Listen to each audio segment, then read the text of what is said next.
Hello, everyone. My name is Dan Covell, managing partner with CG Mineta Consulting, the nation's premier business-to-business cost reduction firm. This is our webinar series. You can thank us later. And today we have a guest that I've been waiting to talk to. Totally, the things he's got to say regarding New York City real estate, commercial real estate in particular, is very interesting. So I think you guys are going to really like this one. We've got James Marquand. He's a commercial real estate broker with R New York. Now, James, jumping right into it, the COVID pandemic over the last two and a half years, we've seen a mass the exodus in New York City. We've seen everybody pivot to virtual reality. Are offices a thing of the past? Short answer, no. Longer answer, it's never going to be the same. Like the future is definitely hybrid work for all kinds of reasons. Anybody who can do their work online now, you're going to have to sell them really hard to get them back in the office 5 days a week. So what's going to happen is there's going to be a whole new type of offices are just going to change. You're going to have a lot more kind of just shared workspace, by which I do not mean the open office plan, which famously not so fabulous. But there's going to be, it's just going to be a matter of rotating people through to make the most use of the space and of people, really, because you don't have to necessarily cut back your space. A lot of people are deciding, well, we're going to keep the space, but we're just going to have it, we're going to hire more people, and we're going to just have a certain percentage of them there at a given time. There's also been, basically there's sort of two phases here, right? One was reacting to the pandemic itself. In other words, making it safe for people so that people wouldn't get sick. And that involved a lot of complicated stuff with shifts, having traffic flow in the hallways, one-way hallways, so on and so forth. And that is, at least God willing, that's people aren't thinking about that quite as much. They are thinking about how to make use of the fact that more people are going to be working at home. A lot of people like it, but there's also people who don't. Apparently, I forget. I think it was Gartner did a survey saying that about 19-20% of the people loved working from home, totally loved it. About 20% of the people said they would much rather work from the office. Everyone else was pretty much, in between. So it's pretty obvious that to attract talent, which is, as everyone knows now, getting harder and harder, you're going to have to make it flexible, and you're going to have to invest in IT stuff to make it happen. Right. Absolutely. How quick when COVID hit, March 2020, when everything started shutting down, how quick did leasing dry up after? It was dry. It was, very fast, short answer. It was slowing down until everybody realized, oh, this is actually happening. And then it was, literally the figures it was over the leasing activity. I think within the first 3 months of it went down 50% at least. And as a comparison, 9/11 and the financial crisis, it only went down, maybe 19-20% at a given time. Yeah. So it was huge. The city was a surreal place in the beginning. It really was. It was like a sci-fi movie. You would go out and there was nobody there. But all the people who, for instance, for banks, the people who do all the back office stuff, the brokerages, people who handle all the, clearing the trades and stuff, most of them were able to go to work from home. And a lot of them have long commutes, right? Well, they have Yeah. an hour commute each way. They are not going back to the they've tasted freedom. They've tasted Absolutely. freedom, and it is good, you know. Yeah, And I could definitely see that without a doubt. Have we hit the bottom yet? Like, if we look at bargains, right? If we look at square footage, are we at the bottom? Are we moving up? I think we're a little, maybe. I think we've bounced up off the bottom a little bit. I mean, basically the market was a little bit frozen even before COVID. It certainly froze up during COVID. Now there's a market. There's deals are happening. The asking prices are still a little softer than pre-COVID. The taking prices are, the deltas aren't that different. They were to begin with.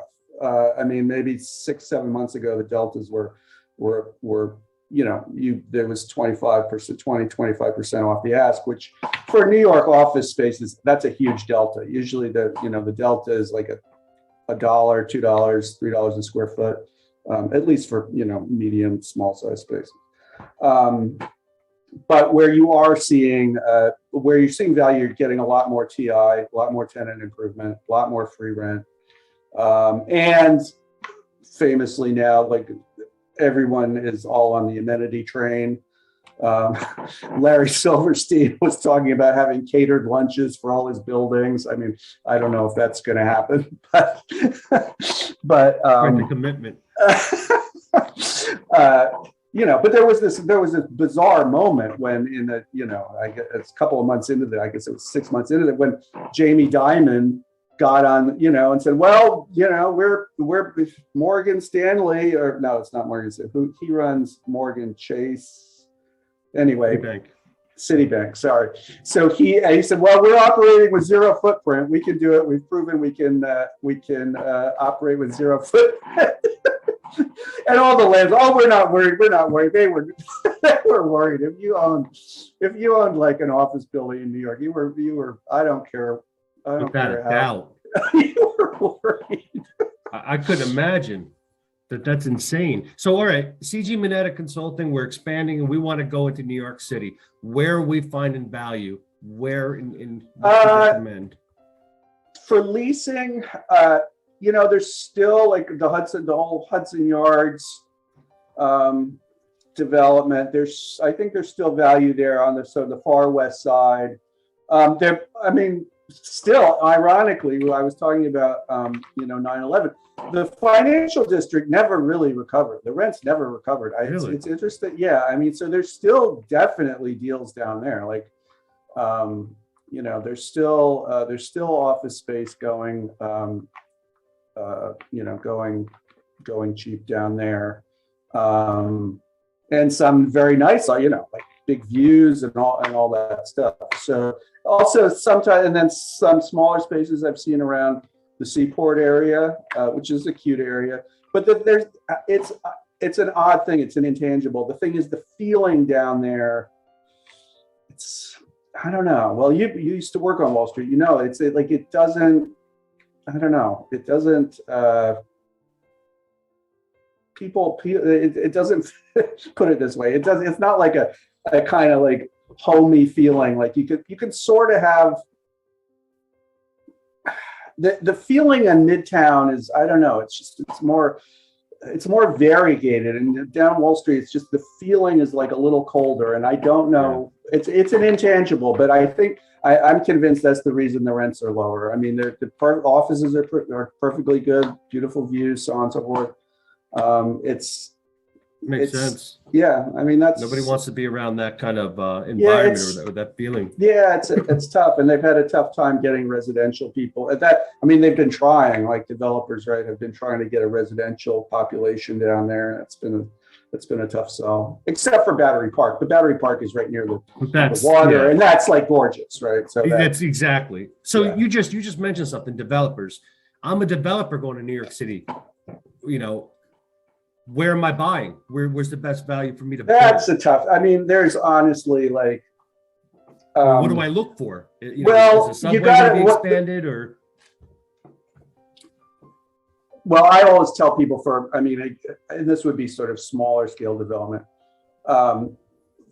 along the Second Avenue subway now serves Manhattan from 96th Street to 57th Street. Eventually, it will go all the way down to Wall Street.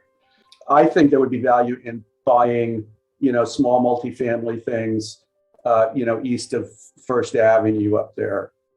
East End Avenue is already very expensive. There's a lot of fancy condos, and it's Gracie Mansion, and it's gorgeous. But along the side streets, there's small multifamily stuff.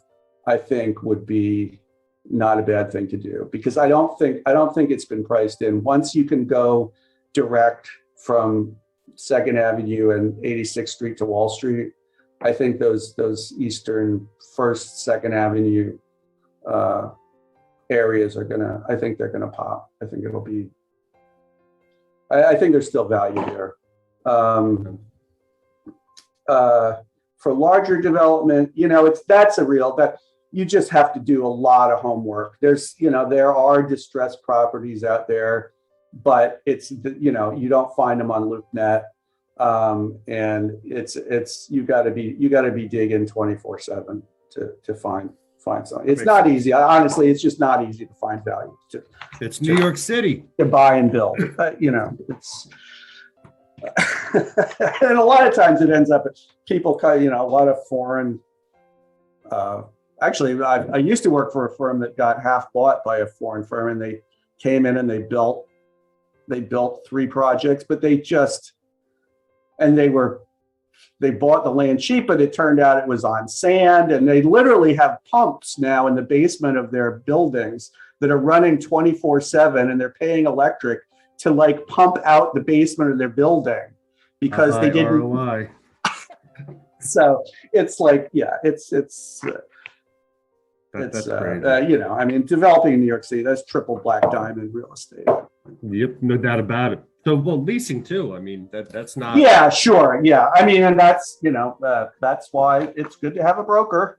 Exactly. Not to mention an attorney. It's not, as anyone who's done it knows, but some people don't. It's not like renting an apartment for your resident, or buying. It's completely different. There's a lot more stuff that you just can't learn from the internet. You have to have done it. You have to have seen, a lot of leases to know what the norms are.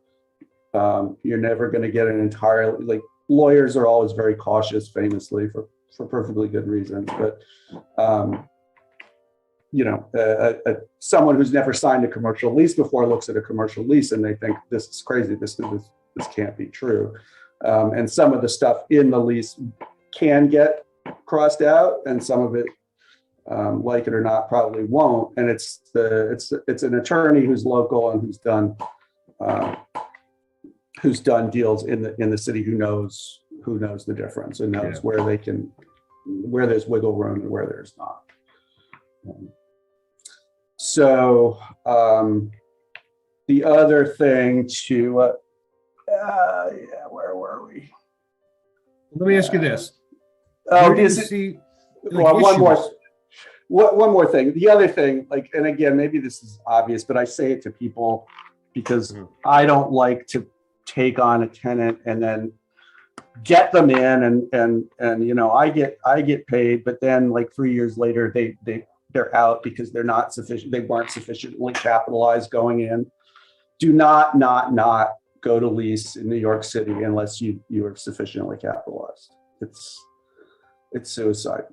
What do you consider sufficiently capitalized? Should they have? Well, it's that's the problem, right? Is that in the restaurant business, they say the rule of thumb is you should never be spending more than 25% of your monthly income on rent. Well,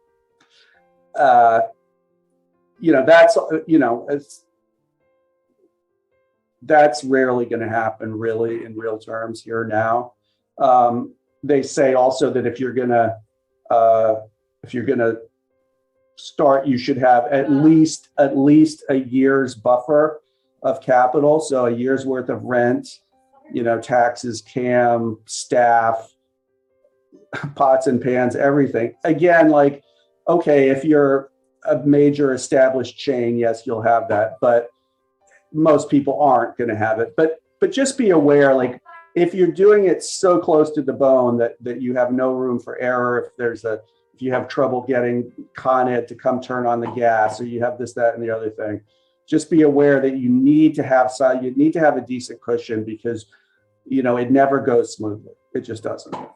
And you help facilitate that smoothness? Like, can you?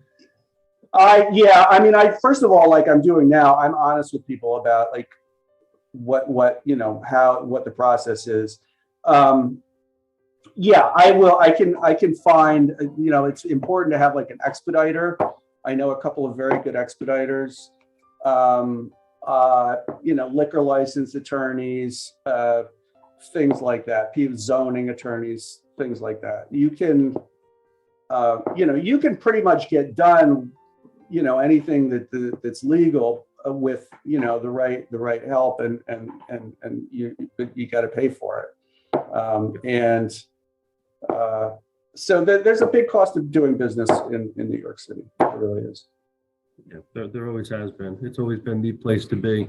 Yeah. And so the flip side is you cannot be shy about charging. People say to me, James, I can't afford, for this. I say, you got to charge, right? Yeah. Like there's a reason that there's a reason they're getting these numbers. It's because like if you give them something good, the people here will pay. The money is here. Yeah. The sort of appreciation for a good, whatever it is here. People will pay. Like, who thought you paid $25 for a hamburger? Well, yeah, if it's a beautiful buffalo burger, people will do it. Yep, without a doubt. Now, if you've got an investor or business looking in the city, would you recommend today they buy or lease? Is there a benefit to one over to the other? How do you feel about that whole dynamic? And we're talking specifically New York City. Yeah. Most people who buy commercial condos and co-ops, these days it's mostly like REITs, investment trusts. It's not typically. I don't think I've never represented like a doctor or somebody who bought their space. Now it does happen, but it's becoming increasingly rare. So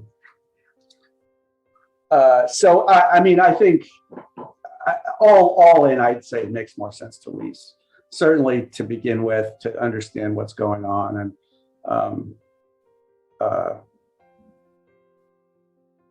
because even the commercial condo or co-op market it's just not as liquid. It's just not that liquid. You can make a lot of money doing it, and you can lose a lot of money doing it.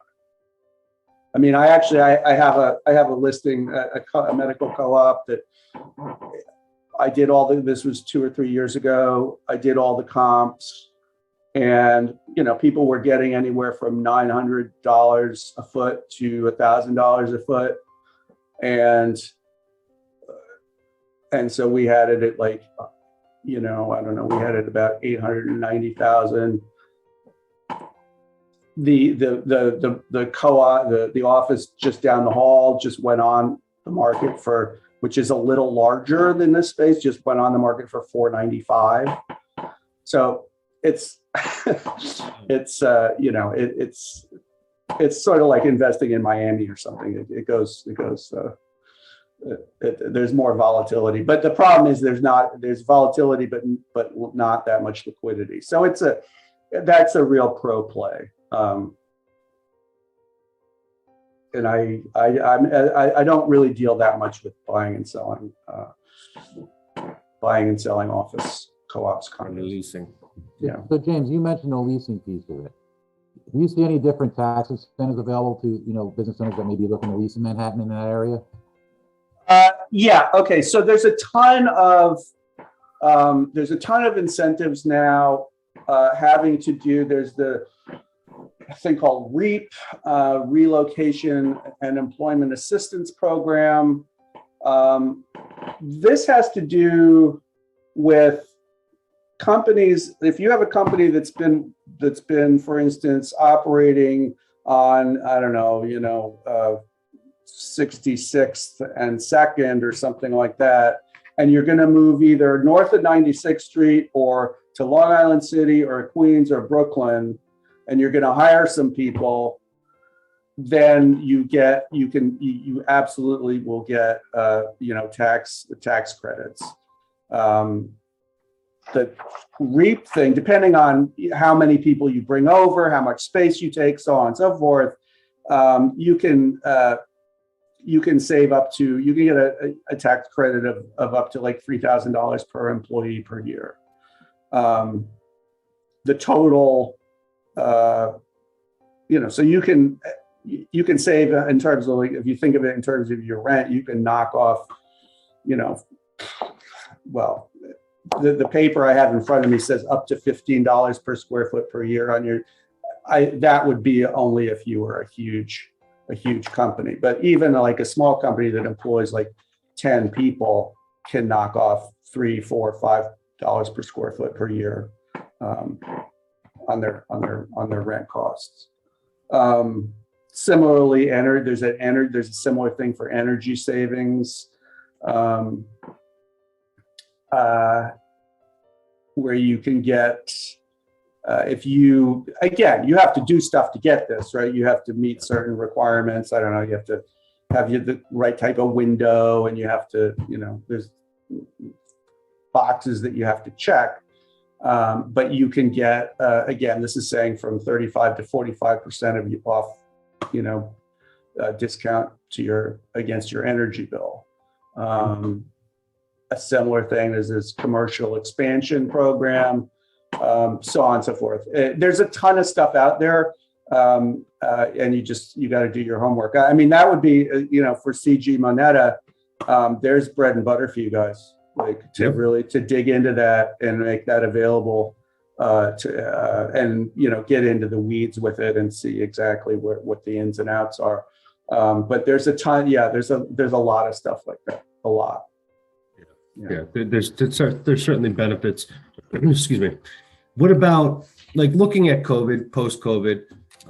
We know, the whole virtual aspect we mentioned before, it's almost like the new norm. But the companies that are leasing, is there a flight to quality? Have you seen, like, what's the dichotomy? What does that look like? Yeah. Yes. Well, it depends on the size of the space, but spaces that were already, call it Class A office space, right? Mm-hmm. They have to totally up their game in terms of really everything, and they are, and they will. A big company can expect. It may come down to just a much nicer gym or a bigger gym, or all kinds of things, or better coffee service. Blue Mountain and catered lunch, like you said. I mean, who knows what the hell you're going to get, right? So yes. Now, the flip side of that is that buildings, smaller landlords. For instance, I was showing some space on 23rd Street the other day, and these were like 2,500 square foot spaces.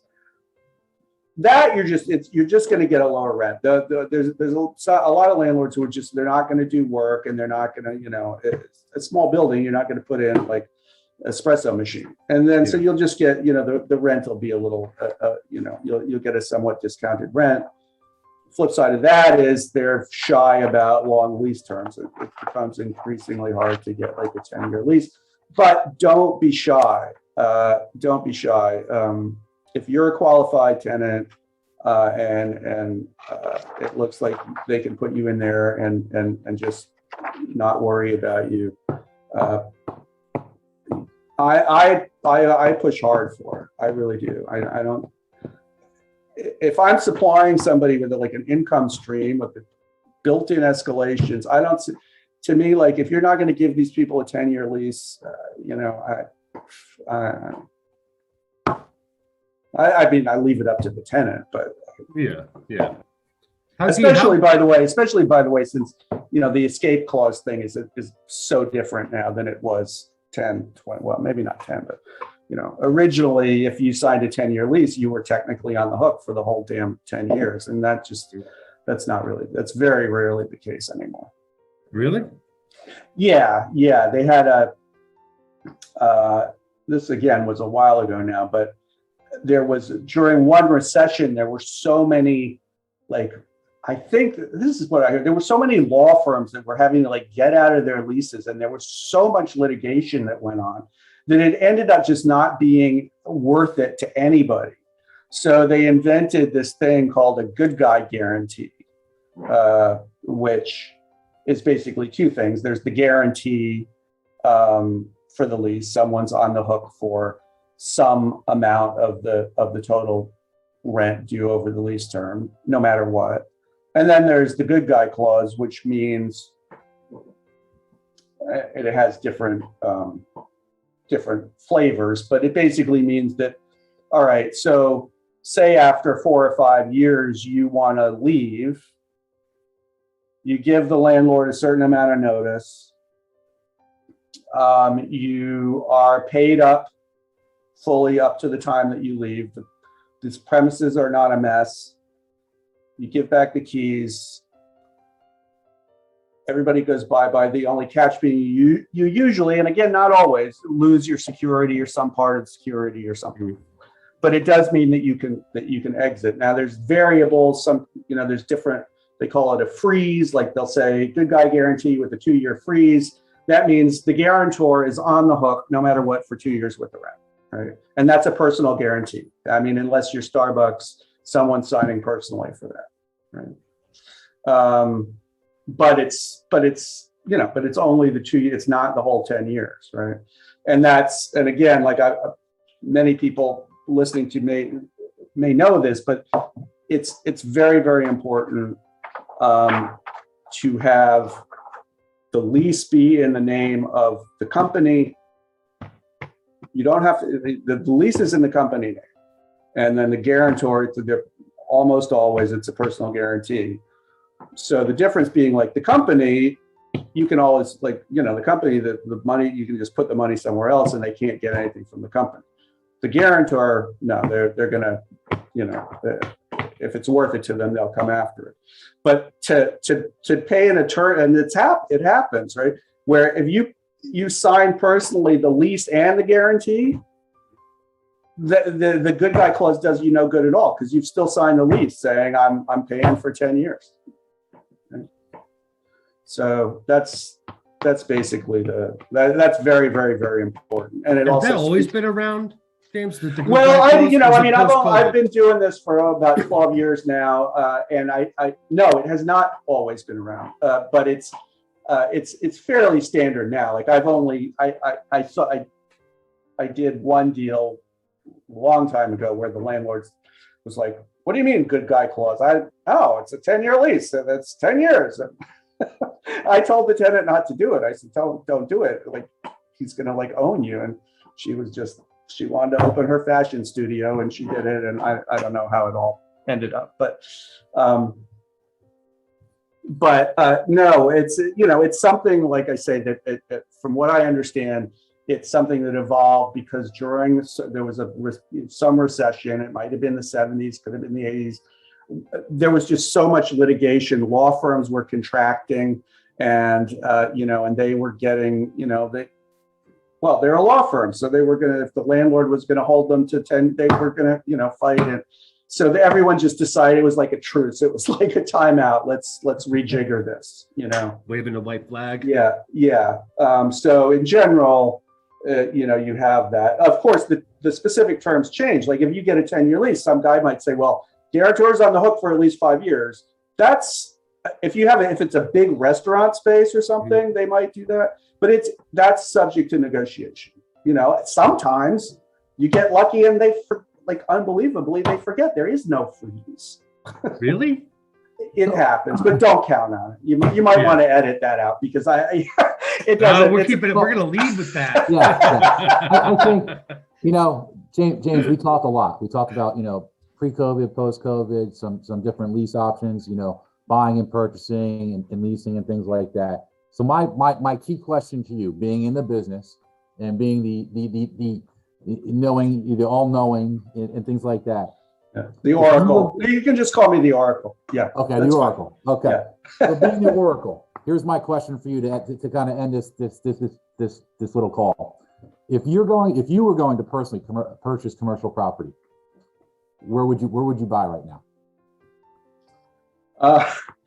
Well, interestingly, I mean, again, me personally, like, I am not sitting in, God forbid, Ukraine, trying to get my money out into some safe place. Mercy. But for somebody who wants to make a play in commercial real estate, I think, and I'm working on researching, and I think South America is actually I think South America is the next continent. Like, we've screwed things up a lot here in the States. Europe has screwed things up. India is, I don't know anything really about, like, I begin to say anything about investing in India. I don't know.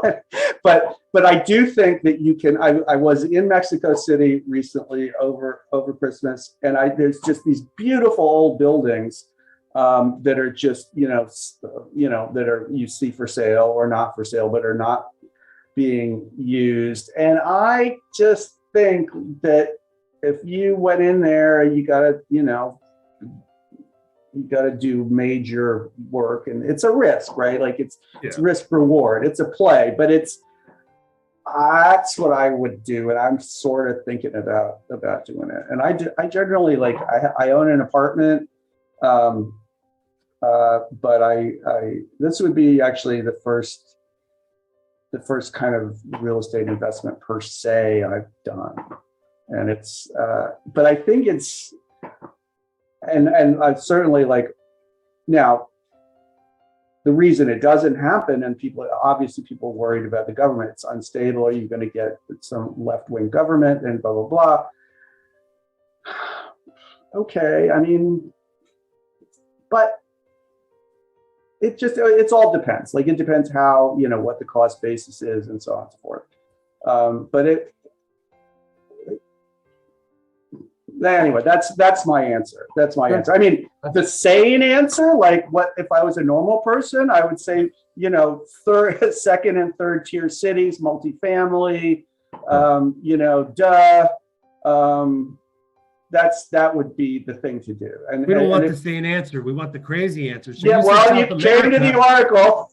All right, so you said South America, though, but then you went to Mexico City. So if you can invest, I guess you're right. Good call. That's technically Central America, but it's I mean, yeah. And again, one would have to choose. I'm not saying every country by any means would be equally. We're not going to go to Venezuela and. Yeah, I don't think that. There would be. Yeah, that would be some. Yeah. But certainly, like, Argentina, I think, and I know a little bit about this because my daughter's husband has been doing a lot of work in South America on the kind of private equity side, and there's a lot of people sniffing around down there. There's uncertainty, obviously, because of, but I don't, like, my feeling is, like, left-wing government in South America doesn't, and again, this is just an instinct. It doesn't mean what it used to mean. I don't quite see people coming in and taking away the foreign property. I don't know, but what do but that's the risk. But I do think there would be a significant reward, and there's just gorgeous. The thing is, there's just gorgeous housing stock, right? Like, that's the whole thing. Like, if you think about the development of New York or Boston or Philadelphia or anything like that, like, it always comes down to there's some neighborhood that's been forgotten that has this gorgeous housing stock. And there may be a couple of artists living there or something, And then all of a sudden, like 20, you go, duh, this is like, you just, 100 years ago, it was a bunch of rich people, and then things changed and it became, down and out, but it's still the same houses with the same, and I think there's stuff like that. Because South America has some gorgeous architecture. Gorgeous. And that's beautiful. When you find something that's like a diamond in the rough, when you find that kind of just the house, and I love that older architecture, even here in the United States. Oh yeah, sure. Well, look at Fort Greene in Brooklyn, which when I first moved here, like everyone I knew who went there got held up at gunpoint. And and I actually did buy there. I did live there, and I was terrified.